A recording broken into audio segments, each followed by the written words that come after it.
Hi guys, বিকেল হয়ে গেছে আর বিকেলবেলা আমি এখন এসেছি জামা কাপড় তুলতে। কারণ কি, কাল তো প্রচুর বৃষ্টি পড়ছিল আর বৃষ্টির জন্য আমি তো একেবারে কোনো ড্রেস কাচতে পারিনি। আজকে তো অনেকগুলোই কেচেছি, কিছু কিছু অনেকগুলো জমে গেছে, বুঝতে পারছো কি অবস্থা আমার। তো ওই জন্য এখন কতগুলো জামা কাপড় কাচা হয়েছে, কতগুলো হয়নি। দেখো, এগুলো পুরো কাচা হয়েছে কতগুলো, আর কতগুলো বাকি আছে। বুঝতে পারছো, 2 দিন 3 দিন মানে মেয়ে মানে কিছুই কাচাকুচি হয়নি। আর দেখো আমার এই গাছে কত সুন্দর আতা ধরেছে, তোমার এবার দেখাই। এই দেখো, বেশ বেশ বড়ো হয়ে গেছে দেখো আতাটা, এই দেখো। আর হাতে প্রচুর পিঁপড়ে আছে কিন্তু গাছটার মধ্যে, প্রচুর পিঁপড়ে। এই জন্য দেখতে আমার গাছটা হাতেই দিই না বেশি।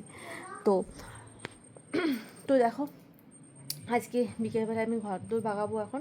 আর ড্রেসটা কেমন লাগছে অবশ্যই কিন্তু কমেন্ট, কালারটা কিন্তু অসম্ভব সুন্দর, মারাত্মক ড্রেস, দারুণ ড্রেস।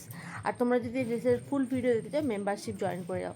আর অবশ্যই চ্যানেলটা সাবস্ক্রাইব করে নেবে। চলো, টাটা।